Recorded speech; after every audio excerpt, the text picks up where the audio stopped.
Bonjour, bienvenue chez Bébé Clop. Aujourd'hui, je vais vous parler d'un atomiseur, ou plus précisément d'une famille d'atomiseurs, ce sont les aspires. Alors, je vais vous les présenter rapidement, on va les regarder d'un peu plus près, en bas. Voilà, descends caméra, oh ce que je suis fort. Zou. Alors, les aspires, je vous les présente rapidement, l'aspire ET, ETS, Mini Vivinova, Mini Vivinova S et enfin Vivinova S. Dans cette famille, il y a d'autres membres évidemment, comme par exemple le CE5, que personnellement je trouve affreusement laid. Donc malheureusement, il ne sera pas disponible chez Bébé Clop. Alors, en ce qui concerne les aspires, donc ce sont des atomiseurs, je vais en prendre un transparent, ce sera plus simple. Ce sont des atomiseurs dits bottom coil, donc avec la partie chauffante dans la partie inférieure de l'atomiseur, en bas de l'atomiseur si vous préférez.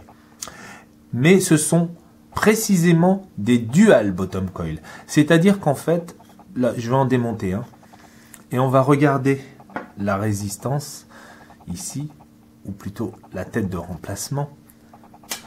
Évidemment, on ne verra pas grand-chose car elle est bien protégée, mais cette tête de remplacement a la particularité de contenir deux résistances, c'est-à-dire deux enroulements, ce qui va permettre une répartition de la puissance, on va dire, sur chaque résistance, ce qui va moins solliciter l'atomiseur et permettre une durée de vie un petit peu plus longue pour les têtes de remplacement. Donc, en fait, le double enroulement va permettre à la fois une meilleure répartition de la puissance, une usure, si on veut, un peu moins longue, un peu moins rapide des atomiseurs, et surtout un volume de vapeur très conséquent. Alors ici, c'est le TS. Comme vous avez vu, je l'ai démonté, je vais le refaire si vous voulez. Voilà, tout le... Hop, hop, hop, il est un petit peu dur, voilà. Tout l'atomiseur se démonte.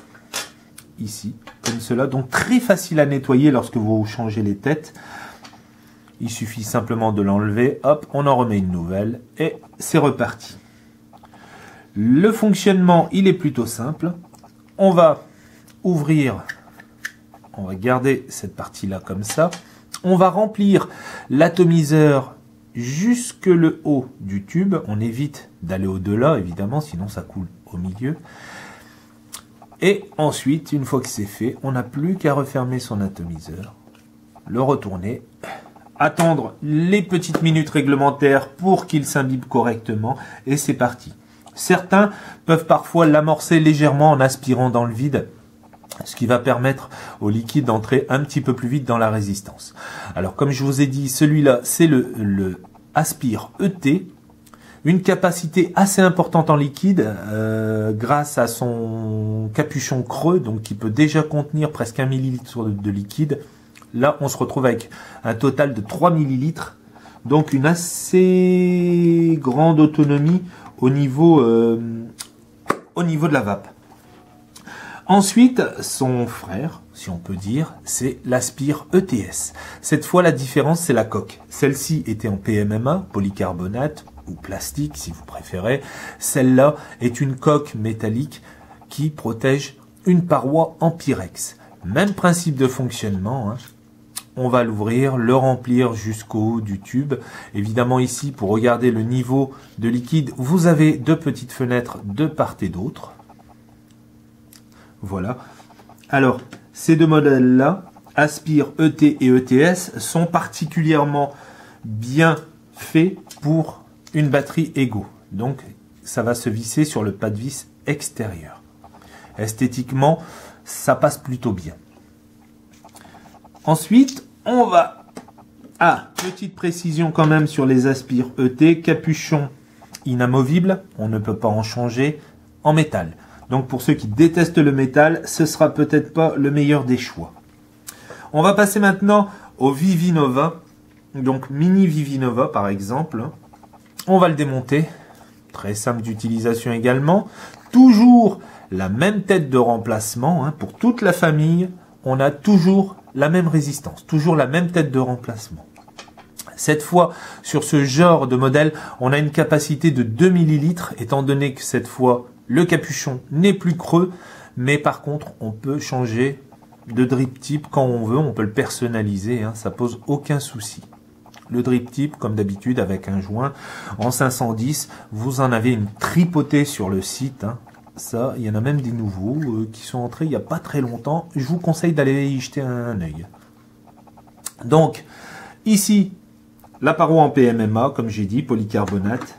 Ici, le mini Vivinova S, paroi Pyrex recouvert de métal.